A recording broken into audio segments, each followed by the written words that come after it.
नमस्कार साथियों, आप सभी का स्वागत है आपके अपने YouTube channel daily GK master पर। आज है 19 अप्रैल और 19 अप्रैल से जितने भी करंट अफेयर्स के क्वेश्चन होंगे, उन सभी को आज अपन कवर करने वाले हैं।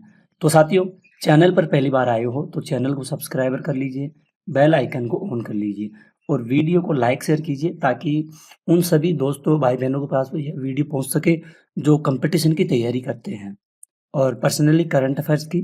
तो प्लीज़ शेयर कीजिए और कमेंट ज़रूर कर दीजिएगा कि क्लास कैसी लगी है। टेलीग्राम का लिंक डिस्क्रिप्शन में मिलेगा, ज्वाइन कर लेना, पीडीएफ फाइल प्लस वीडियो मिल जाएगी।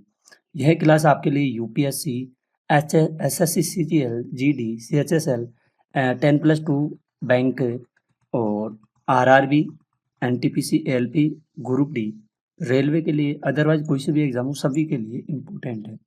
तो आइए शुरू करते हैं बिना किसी देरी से पहले क्वेश्चन से। पहला क्वेश्चन है, हाल ही में सियाचिन दिवस कब मनाया गया है? तो साथियों, 13 अप्रैल को हर साल 13 अप्रैल को क्या मनाया जाता है? सियाचिन दिवस मनाया जाता है हर 13 अप्रैल को हर साल। 11 अप्रैल को राष्ट्रीय सुरक्षित मातृत्व दिवस मनाया जाता है। 12 अप्रैल को अंतर्राष्ट्रीय मानव अंतरिक्ष उड़ान दिवस भी मनाया जाता है। अगले नेक्स्ट क्वेश्चन की ओर अपन बढ़ते हैं। उससे पहले मैं साथियों आपको बता दूं, मैं फिर से बोल रहा हूँ, आप वीडियो के लास्ट तक जरूर रहना क्योंकि ये सारा कंटेंट है ना काफी इम्पोर्टेंट है। हाल ही में 2025 का पहला 2 वार्षिक नौसेना कमांडर सम्मेलन कहाँ संपन्न हुआ है?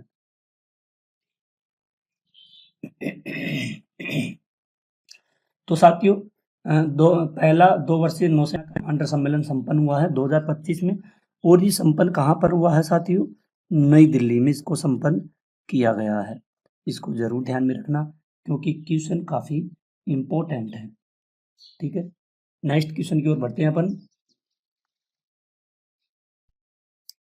हाल ही में भारत और किस देश ने वैज्ञानिक अनुसंधान के क्षेत्र में सहयोग के लिए समझौता ज्ञापन पर हस्ताक्षर किया है?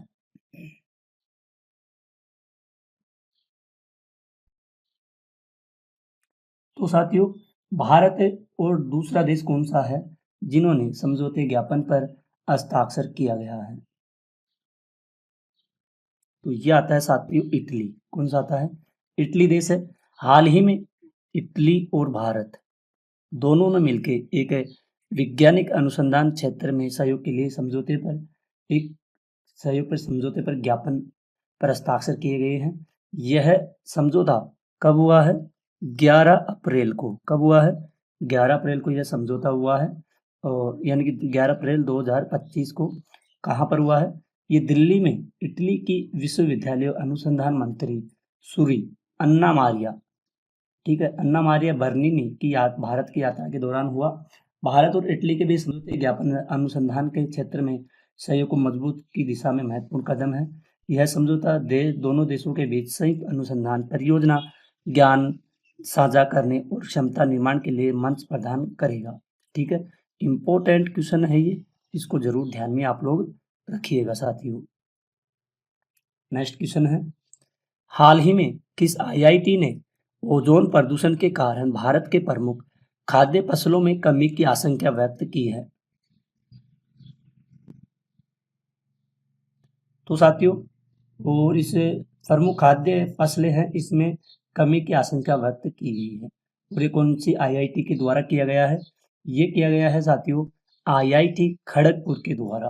किसके द्वारा? ये आईआईटी आईआईटी खड़गपुर के अध्ययन के मुताबिक यह ओजोन प्रदूषण से निपटने के लिए पर्याप्त प्रयास न किए गए तो गेहूं की पैदावार, जो साथियों गेहूं की पैदावार होती है ना, इसमें 20%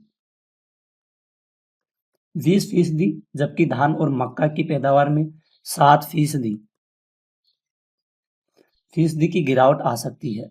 तो साथियों, इस क्वेश्चन को जरूर ध्यान में रखिएगा। भारतीय फसलों पर एक नया खतरा दबे पांव मंडरा रहा है। यह खतरा है सतह के पास बढ़ता ओजोन। तो साथियों, ओजोन की वजह से, किसकी वजह से? ओजोन की वजह से इन फसलों में मतलब गिरावट दर्ज की जाएगी और की गई है। इसको जरूर ध्यान में रखिएगा। नेक्स्ट क्वेश्चन है, हाल ही में किस राज्य के बेरका ब्रांड ने अपना शुभंकर वीरा लॉन्च किया है? तो साथियों, हाल ही में किस राज्य के बेर का ब्रांड ने अपना शुभंकर वीरा लॉन्च किया गया है। कौन सा है? बेर का ब्रांड। और अपना शुभंकर वीरा लॉन्च किया गया है। और ये साथियों लॉन्च किया गया है कहाँ पर? ये किया है पंजाब में, यह लॉन्च किया गया है। काफ़ी इम्पोर्टेंट क्वेश्चन है, महत्वपूर्ण है, ध्यान में रखिएगा। नेक्स्ट क्वेश्चन की ओर बढ़ते हैं।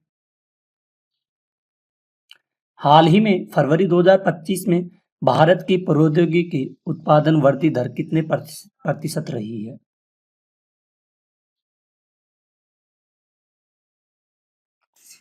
तो साथियों भारत में प्रौद्योगिकी उत्पादन की वृद्धि दर कितने प्रतिशत की कमी रही है? तो इसमें रहा है, कितना रहा है? 2.9 की। 2025 फरवरी की बात की जा रही है। तो उत्पादन वृद्धि में 6 महीने के निचले स्तर, जो 6 मंथ का निचले वाला स्तर है ना, उसकी बात की जाए तो 2.9% पर आ जाएगी। शुक्रवार को जारी आधिकारिक आंकड़ों के अनुसार भारत की औद्योगिक उत्पादन वृद्धि फरवरी 2025 में घटकर 6 महीने के निचले 2025 में 6 महीने के निचले स्तर में 2.9% आंकी गई है, जिसका मुख्य कारण है विनिर्माण, खनन और बिजली क्षेत्रों का खराब प्रदर्शन होना। ठीक है। नेक्स्ट क्वेश्चन है, हाल ही में सार्वजनिक क्षेत्र के मुद्दों को हल करने के लिए किस राज्य सरकार द्वारा AI राइजनिंग ग्रैंड चैलेंज शुरू किया है? और ये चैलेंज शुरू कहाँ पर किया गया है? तेलंगाना में शुरू किया गया है। ठीक है। नेक्स्ट क्वेश्चन है, हाल ही में किस राज्य सरकार ने एकीकृत स्वास्थ्य बीमा योजना शुरू की है? तो एकीकृत, ये उड़ीसा राज्य के द्वारा एक एकीकृत, कौन सा होता है? एकीकृत स्वास्थ्य बीमा योजना शुरू किया गया है। कौन? उड़ीसा राज्य सरकार के द्वारा किया गया है। नेक्स्ट क्वेश्चन है साथियों, हाल ही में भारत और किस देश के बीच कृषि के क्षेत्र में सहयोग पर समझौते ज्ञापन पर हस्ताक्षर किया गया है? तो कृषि के क्षेत्र में एक समझौते पर हस्ताक्षर किया गया है। किस किस के द्वारा? भारत के द्वारा प्लस नेपाल के द्वारा, दोनों देशों ने मिलकर किया है। अगला क्वेश्चन है, हाल ही में लियो बिनहारकर का 82 वर्ष की आयु में निधन हुआ है, वे कौन थे? तो ये थे एक फुटबॉल कोच थे जिनका नाम है लियो बिनहारकर। तो 82 वर्ष की आयु में इनका निधन हुआ है। नेक्स्ट है, हाल ही में भारत और किस देश ने अपने राजनीतिक संबंधों की 78वीं वर्षगांठ मनाई है? तो 78वीं वर्षगांठ कौन सी बनाई है? रूस। किस किस देश ने? भारत ने, किस देश ने? भारत और किस देश ने? भारत और रूस ने। ठीक है। नेक्स्ट क्वेश्चन है, हाल ही में कौन सा देश दुनिया में सबसे गंभीर मानवीय संकट का सामना कर रहा है? तो साथियों काफी इंपॉर्टेंट क्वेश्चन है। तो सूडान देश है जो गंभीर मानवीय संकट का सामना कर रहा है। नेक्स्ट क्वेश्चन है, हाल ही में IPL 2025 में 1000 बाउंड्री लगाने वाले खिलाड़ी कौन बने हैं? 1000 बाउंड्री लगाने वाले खिलाड़ी कौन बने हैं? विराट कोहली बने हैं ये। ठीक है। नेक्स्ट क्वेश्चन है, हाल ही में UGC के चेयरपर्सन कौन बने हैं? इनका नाम है विनीत जोशी। कौन है? ये है UGC के चेयरपर्सन। ठीक है। अगला वाला लास्ट क्वेश्चन है, हाल ही में उन्नत रोबोटिक सर्जरी मशीन मेडी जार्विस का उद्घाटन किया गया है। तो इसका उद्घाटन किया गया है असम राज्य सरकार के द्वारा किया गया है।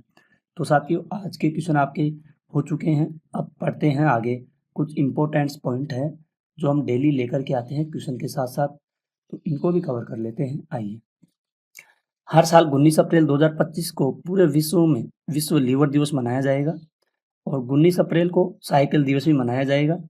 अगला क्वेश्चन है, 19 अप्रैल को राष्ट्रीय लहसुन दिवस भी मनाया जाता है और 19 अप्रैल को पूरे विश्व में सियार दिवस भी मनाया जाएगा। भगवत गीता नाट्य शास्त्र को यूनेस्को सम्मान मिला है। हाल ही में भारतीय संस्कृति पर प्रधानमंत्री मोदी की पुस्तक संस्कृति का 5वां अध्याय का विमोचन किया गया है। एम्स दिल्ली 2024 में विश्व के सर्वश्रेष्ठ अस्पतालों में 97वें स्थान पर रहा है। हाल ही में महाराष्ट्र राज्य सरकार ने DPS आर्द्रभूमि को फ्लेमिंगो आरक्षित क्षेत्र घोषित किया है। महाराष्ट्र सरकार ने घोषणा की है कि राष्ट्रीय शिक्षा नीति NEP 2020 के अनुरूप मराठी और अंग्रेजी माध्यम के विद्यालयों में कक्षा 1 से 5 तक के हिंदी अनिवार्य तीसरा भाषा होगी। अगला है एथलेटिक्स में भारत की शौर्या अंबुरेज ने सऊदी अरब के दम्मम में एशियाई युवा चैंपियनशिप में अंडर 18 महिलाओं की 100 मीटर बांधा दौड़ में कांस्य पदक जीता है। ठीक है, अगला आता है उत्तर प्रदेश की बनारस शहनाई को जीआई टैग मिला है, इसको जरूर नोट करना। टैग के बारे में है, गेबोन के सैन्य नेता ब्राइस ओलीगुई निगुएमा ने चुनाव जीता है। मीराबाई चानू को IWLF एथलीट आयोग का अध्यक्ष नियुक्त किया गया। जम्मू कश्मीर के मुख्यमंत्री डिजिटल हेल्थ केयर एक्सेस के लिए सेट ऐप लॉन्च किया है। ईपीसीबी ने औद्योगिक वर्गीकरण संशोधन करके ब्लू श्रेणी में शामिल किया है। तेलंगाना सरकार ने मेडचल के पुलिस प्रशिक्षण कॉलेज में राज्य की पहली साइबर सुरक्षा हार्डवेयर लैब टी-सेल की शुरुआत की, जिसका उद्देश्य डिजिटल पुलिसिंग को बढ़ावा देना, वन्यजीव संरक्षण को बढ़ावा एवं एक राष्ट्रीय पद को सम्मानित करने के लिए मध्य प्रदेश सरकार ने सागर जिले में 258.64 वर्ग किलोमीटर में फैले एक वन्य जीव अभ्यारण्य की आधिकारिक घोषणा की। अभ्यारण्य को भीमराव अम्बेडकर अभ्यारण्य के नाम से जाना जाएगा। महान अंग्रेजी तेज गेंदबाज जेम्स एंडरसन को क्रिकेट खेल में उनके असाधारण योगदान के लिए नाइटहुड से सम्मानित किया गया। छत्तीसगढ़ ने नवा रायपुर अटल नगर में अपनी पहली सेमीकंडक्टर इकाई शुरू करके प्रौद्योगिकी औद्योगिक विकास के क्षेत्र में एक महत्वपूर्ण कदम उठाया। मुख्यमंत्री विष्णुदेव साय ने आधारशिला रखी और इस परियोजना को चेन्नई स्थित कंपनी पॉलीमेटेक इलेक्ट्रॉनिक्स द्वारा विकसित किया जाएगा। 1.5 लाख वर्ग फीट में फैले इस प्लांट का उद्देश्य क्षेत्र में तकनीक संचालित विकास को बढ़ावा देना है। तो साथियों, आज की क्लास यहीं खत्म होती है। आई होप अगर आपको थोड़ी सी भी पसंद आई है अपनी सर की क्लास, तो प्लीज़ चैनल को सब्सक्राइब कीजिए, बेल आइकन को ऑन कीजिए। डेली बोलता हूँ, हर बार बोलता हूँ, जुड़ जाइए हमारे चैनल के साथ। करंट अफेयर्स की क्लास डेली लेकर के आते हैं पर्सनली, तो लाइक शेयर करना और सब्सक्राइबर करना। आज के लिए इतना ही, मिलते हैं अगली क्लास में। तब तक के लिए धन्यवाद। जय हिंद, जय भारत।